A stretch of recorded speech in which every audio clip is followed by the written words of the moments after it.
Iran punya kemampuan untuk merakit itu dalam waktu kira-kira, menurut saya, udah kurang sebulan sekarang. Mungkin 3 minggu, 2 minggu. Artinya kalau perang ini lama-lama dan makin brutal, ya nuklirnya pasti siap.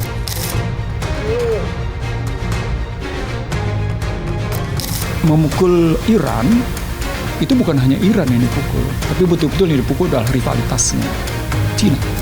From now on, all navigating through the Strait of Hormuz is forbidden. No ship in every type is not allowed to pass from the Strait of Hormuz till next notice. Dampaknya bukan cuma harga bensin naik, tapi distribusi energi global bisa terganggu. Cadangan nasional kita itu minimal 20-23 hari. Sekarang BBM kita itu sudah 23 hari.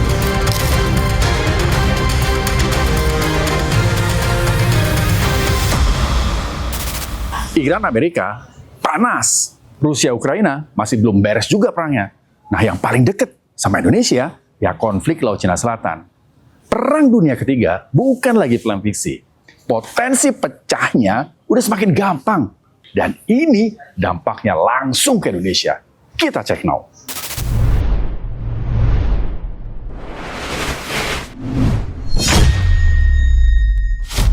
Perang Amerika-Israel versus Iran masih berlangsung dan semakin panas. Iran sudah menyerang beberapa pangkalan Amerika Serikat di negara-negara kawasan Teluk, seperti Arab Saudi, Bahrain, dan Qatar.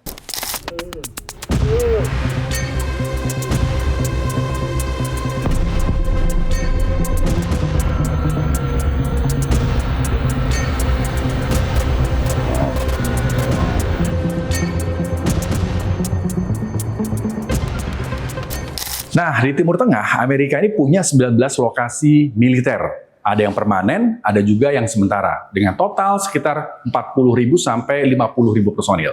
Dari informasi yang dihimpun, ada 8 pangkalan militer permanen. Ada di Bahrain, Mesir, Irak, Yordania, Kuwait, Qatar, Arab Saudi, dan Uni Emirat Arab.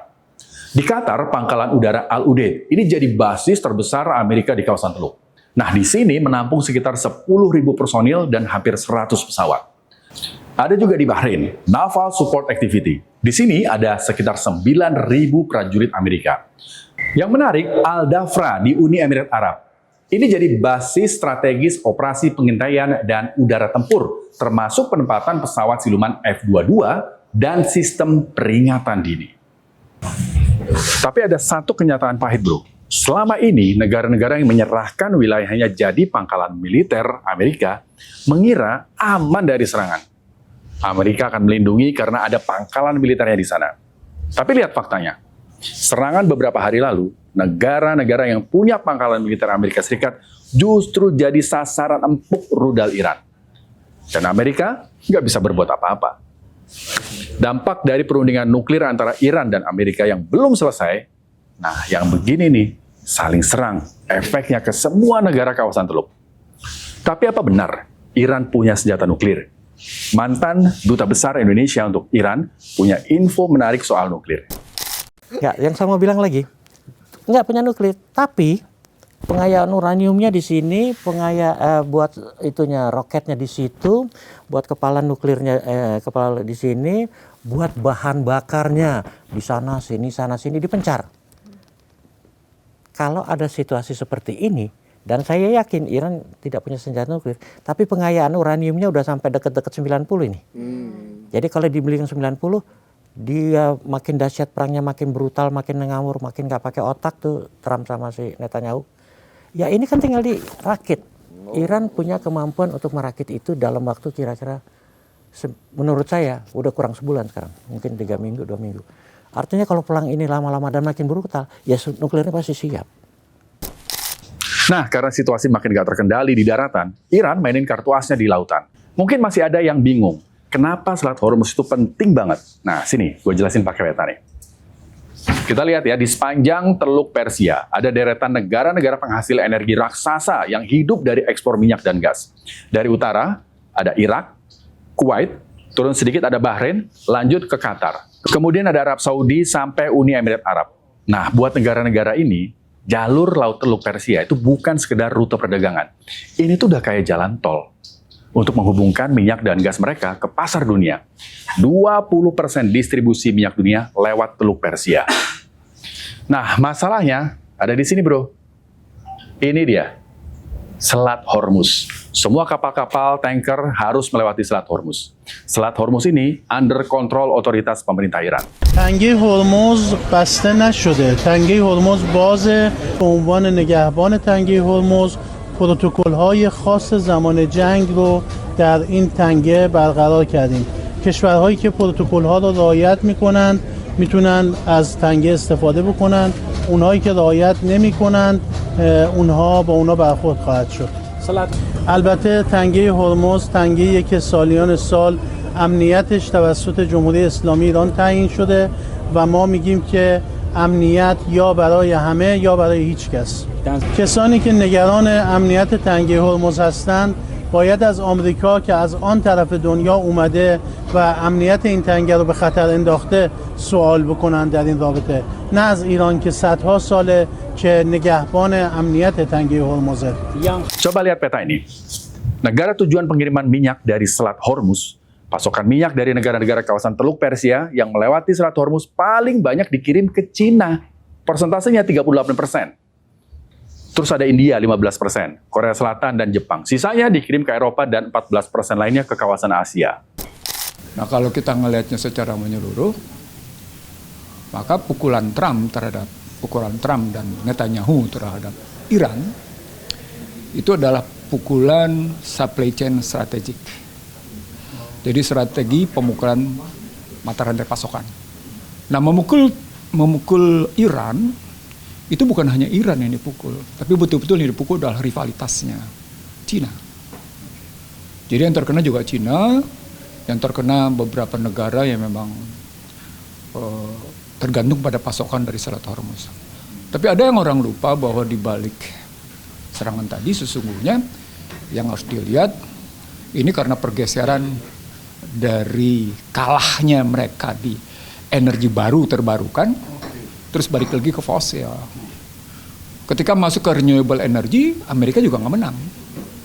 Maka kenapa nggak balik ke fosil aja? Toh saya sudah menjadi penentu dalam energi fosil, baik OPEC maupun OPEC. Maka dipukul Iran, gitu. Nah, jadi bro, alternatif distribusi minyak dari negara-negara Teluk itu bisa menggunakan pipa. Tapi kapasitasnya terbatas dan biayanya bisa jadi mahal. Indonesia itu jadi salah satu negara yang impor minyak dari negara-negara Teluk. Nah, terus gimana pasokan BBM kalau Hormuz ditutup? Mau impor dari mana? Simak baik-baik nih, apa kata Pak Bahlil biar kalian paham.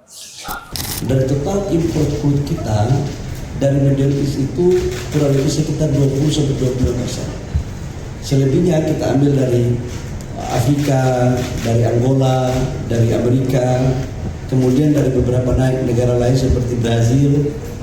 Jadi secara keseluruhan impor kita untuk crude 20-25% dari Selat Hormuz, selebihnya tidak dari sana. Apa strategi yang harus kita lakukan sekarang ini? Untuk crude yang kita ambil dari Middle East, sebagian kita alihkan untuk ambil di Amerika. Supaya apa? Ada kepastian ketersediaan crude kita. Yang kedua, impor kita kan untuk solar kan udah selesai. Yang kita impor sekarang bensin. RON 90, 93, 95, 98. Alhamdulillah secara kebetulan untuk mengimpor jenis bahan BBM seperti ini tidak kita lakukan dari Middle East, tapi kita lakukan dari negara-negara di luar Middle East, termasuk dalamnya adalah Asia Tenggara. Jadi ini relatif nggak ada masalah. Oke Pak, Alhamdulillah kalau memang bisa dialihkan impor dari wilayah lain. Tapi kekhawatiran, sekarang ada informasi kalau stok BBM kita nih hanya sampai 21-25 hari. Wah, aman nggak nih buat mudik nanti? Sini, biar kalian nggak digoreng sama isu ini, kita lagi-lagi dengerin ya apa kata Pak Bahlil. BBM kita sudah sejak lama hanya maksimal di 25 hari. Maksimal. Sehingga cadangan nasional kita itu minimal 20-23 hari. Sekarang BBM kita itu sudah 23 hari. Jadi sudah di atas standar minimal cadangan nasional yang sebagaimana lazimnya. Jadi kita nggak bisa katakanlah teman-teman menganggap harus Pak kita stok 60 hari, mau isi taruh di mana? Kita nggak punya storage. Makanya sekarang arahan Bapak Presiden segera kita membangun storage. Jadi bukan kita nggak punya cadangan untuk mengisi minyak, tapi sekarang mau taruh di mana? Inilah kekurangan kita. Tapi tidak usah kita saling menyalahkan siapa-siapa. Ini yang harus kita perbaiki. Dengan cara apa? Membangun storage agar cadangan kita bisa sampai dengan 3 bulan. Kalau sampai dengan sekarang pas belum terganggu. Tapi ke depan kan pasti kalau perannya lama pasti akan berdampak. Itu udah pasti. Sampai dengan 1-2 bulan ke depan, insya Allah kita masih clear. Jadi gimana? Paham nggak soal stok BBM? Ini soal storage atau kapasitas tempat penyimpanan. Jadi stop bikin panik. Sudah ada jaminan dari pemerintah sampai 2 bulan aman. Situasi geopolitik global emang penuh kejutan. Paling nggak dalam 4 bulan terakhir. Kita lihat deh, tiba-tiba Amerika nangkep presiden Venezuela. Greenland yang sempat memanas. Terus di ASEAN ada konflik 2 negara yang sempat pecah, saling serang. Thailand versus Kamboja. Bahkan di Pakistan ini tiba-tiba nyerang Afghanistan. Nah, berkaca dari situasi ini, kesiapan warga negara terhadap ancaman global itu sebaiknya sudah mulai dilakukan termasuk di Indonesia. Terus cara apa yang tepat supaya kita siap menghadapi ancaman? Jadi bela negara di abad ke-21 ini bukan berarti semua orang menjadi tentara, ya Mas ya.